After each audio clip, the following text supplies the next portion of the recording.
Ano yung ating i-explain, ganito yan. Isang oras kaming nag-usap ni Sister Kim Q. Isang oras mahigit, I think isang oras kalahati yata.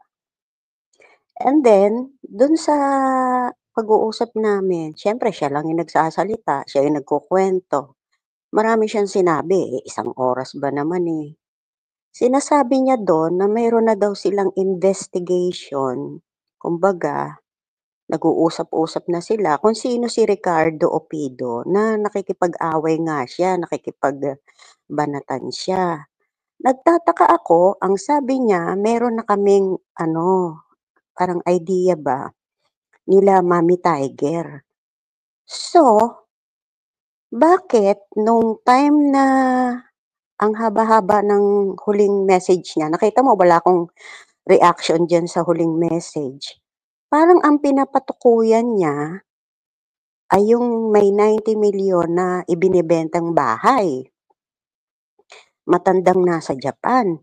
Pero dun sa pag-uusap namin, kausap niya sa pag-i-investigate kung sino yung Ricardo Opido, ay walang iba dun sa kausap niya na parang sinasabi niya sa akin na si Mommy Tiger. Kumbaga, may idea na sila.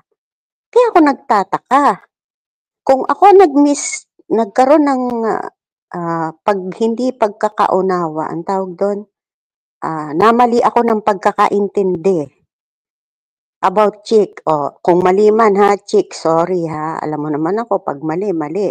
Kung mali ang pagkakaunawa ko na chick yun, bakit sinasabi niya sa call, hindi sa chat ha, na mayroon na silang pag-iimbestiga sa Mommy Tiger?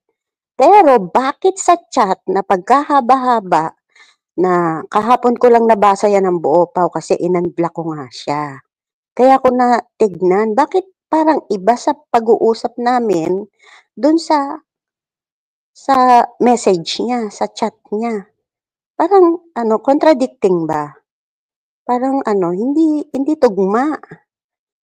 Sa call, may pag-uusap na sila, kumbaga siguro kakausap sila nila Mommy Tiger kung sino yung Ricardo Opido. Pero sa chat, bakit parang ang pinatutukuyan, yung matanda sa Japan, na may 90 million bahay, na maraming dami account, siya lang ang makakasagot niyan. Sino ba talaga yan? Sino ba talaga yung kagrupo niya na nag-uusap-usap? At sino naman yung pinatutukuyan niya? If mali ang pagkakaunawa ko na si chick nga yan. Mali yung pagkakaunawa ko ha, but it doesn't mean na nagsisinungaling ako katulad nung nakikisawsaw. May nakikisawsaw kasi. Ganun talaga. Sino yun, si Osang? May nakikisawsaw. Basta alam na niyo, huwag na kayong sumawsaw kung wala naman kayo sa eksena. You can give, pero wag sawsaw-sawsaw. At saka wag mambalahura, magmumura agad. Sasabihang sinungaling. Kinaklaro nga natin para makita natin dito, yung mga taong tinitira nyo at yung mga taong tumitira, ano ba yung pagkakaiba? Kailangan makita natin yung ma-expose. Tira tayo ng tira. Bilat-bilat ka, pakangkang ka, puta ka, ganito ka, budol ka. Pero, behind the scene, sino ba to yung mga tao na nagmumukol ng bato? Sino ba tong mga tao na nagsasalita nagmamalinis? In short words, nagmamalinis. Sino to yung mga tao na nagsasabi na king of scammer? Sino to mga tao na nagsasabi ng budol-budol? Himay-himayin natin ang kanilang background. Himay-himayin natin at hindi yan nakaraan Hindi yan nangyari, yung conversation na yan ay nangyari this November and December lang, ngayon lang. And one thing pa, na na regret siya kasi nag-promise pala sa kanya na bibilhan siya ng bahay sa Japan. Bibili siya ng bahay. Kaya galit na galit siya. Nung time na nakikipag-usap siya, Ang dami niyang sinasabi sa akin. At bakit ka nag-unsend ng mga messages diyan sa convo natin? Dapat kung talaga tayo sa katotohanan at matapang tayo, if ever ma-expose yan, hindi ka mag-a-unsend ng mga messages, di ba? So, yun ang tanong. Sino yung pinatutukuyan mo na matandang nasa Japan, ha, na ang sabi mo ay nakaaway ni Mother Cynthia, yun nga, yung inaano ni Pau kanina, at may 90 million bahay na ipinagbibili. Kung sa pag-uusap natin, kayo ang magkakausap para ma-expose o malaman kung sino talaga itong Ricardo Opido na dami account, pero ang pinagbibintangan mo, kung hindi ako magkakamali, ay yung kausap mo rin. Kaya ako naguguluhan. Yun. Nagugulo ang aking bol-bol. Diba? Kahit sino naman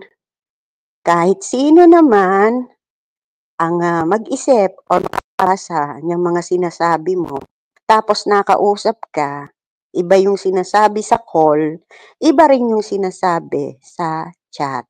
Dapat consistent tayo. Hula ka ng dami account. Si Okotsulin, di ba? Tapos, ito pa yung isang masaklap. Bakit naging si Kuya Buenas naman? Ano ba talaga, ating? Sino ba talaga yung Ricardo Opido na yan? Kaya wag agad tayong makikigalit. Kasi nga, inaano natin hinihimay-himay natin. Kasi maraming napagbibintangan. Kung hindi ako maglalabas ng ebidensya, kawawa naman yung mga tao na mapapagbintangan. Ngayon, publiko, sino yang tinutukoy niya na matandang nasa Japan, na maraming dami account, na may 90 million bahay na at nagpapanggap na may trabaho ba yon? Yun. Yan ang dapat malaman natin kung sino yan. Dapat manggaling yan sa bibig mo. Sa bunganga mo manggaling yan. Kasi mahirap pag ako lang yung magsalita, tapos wala akong mailabas na evidence, sasabihin sinungaling ako, katulad ng mga tao na wala namang alam. Sasabihin sinungaling. Ayan ang evidence. Kung nagkamali man ako ng pagkakaintindi or pagkaunawa about si Chik yun, I'm sorry. Pero, yung sinasabi niya na huling chat niya, the who, yun ang tanong. Sino yan? Sino? Diba? Aba, kung idepensa nyo sa akin dati yun, parang tunay niyang mami. Bakit ngayon iba na ang istorya, nagbabago ba at na tamang duda lang. Kaya nga Kuya Buenas, naguguluhan ako. Kung ako man ay nagkamali sa pangalan sa pagkakaunawa ko, kasi minention niya yung pangalan ni Chick. At dun sa pag-uusap namin, iba kasi yung sinasabi niya sa call Tapos iba-iba din yung sinasabi niya dyan sa chat. Naguguluhan ako, hindi kaya epekto ito ng ng problema niya sa buhay? Tapos ayan, nakikinabang ka, pero anong sinasabi mo dun sa taong pinakikinabangan mo? Kailangan ma-expose talaga. Hindi po pwede yung pa-baby-baby tayo dito. I love you, hatching ko. Tapos anong sinasabi mo? Bad. Dapat dito tayo sa live. Timo ako. Nagsasalita ako kung ano yung galit ko. Sasabihin ko dito. Hindi behind ng mga tao sa likuran nila, sasaksakin natin patalikod. Especially wala pang isang buwan. Nag-promise ng 22, pupuntahan ka dyan sa Japan. Kaya ka nagagalit kasi 3 days nawawala. Gino-ghost ka for 3 days. Dapat hindi ganon. Kung ikaw mahal mo yung tao, may tiwala ka, dapat maghihintay ka. Ang dami mong kinausap. Tapos binanatan nyo ako doon, hinayaan ko lang kayo magsalita. Ngayon lang ako nag-rebat, ngayon lang ako naglabas ng katotohanan. Kasi hindi tama yung sinasabi mo against me. Doon sa channel ni Asong Ulol. May alam ba si Asong Ulol nung time na magkausap tayo? May contact na ba kayong dalawa? Di ba wala pa? Kaya lang kayo nagkaroon ng koneksyon ni Asong Ulol dahil kailangan ni Alpac Q ng isang taga-tahol. Iniiwasan na nga niya yan eh. Bakit niya iniiwasan yan? Kada makikita siya parang si idiot, pera, pera, pera. O ngayon, turat, dumami tuloy ang naka-payroll sa'yo. Sa kagustuhan mo na mapagkagulo-gulo dito sa community na to, bumabayad ka ng mga attack dogs mo. Babayad ka ng 10,000. Bibigay ka 10,000 sa isa, 10,000 sa isa para idemanda si ganito. Magbibigay ka ng 30,000 para sa impormasyon ni ganito. Magbibigay ka ng 60,000 para sa pang-abogado. Ano ba talaga lakad mo dito? Tumulong sa mahihirap o tumulong sa mga bedel-bedel? Ano bang gusto mo? Peace o war? War yung ginagawa mo kaya nagkakagulo-gulo. Tapos ayan, nagjowa ka pa, ganun din ang ginagawa sa'yo, pero instead na matuto kang mag-isip, sino ba talaga yung mga tao na nagke-care at nagmamalasakit sa'yo? Ako pa yung pinagmura-mura mo daw nung nakaraan, pang-inumin mo rin, inayupak ka, turat ka. Wag mo kong isali-sali sa mga kalokohan mo kasi bistado na kita. Alam ko na yung galawan mo, kaya nga kita iniiwasan kasi ayokong madamay. Ayokong madamay sa mga kagaguhan mo. Ilayo mo na lang yung sarili mo sa akin dahil talagang pag ako bumanat, talagang i-expose ko kung ano yung katotohanan. Magpauto ka na lang dyan sa mga tao na yan. Yun lang yun. Teka lang.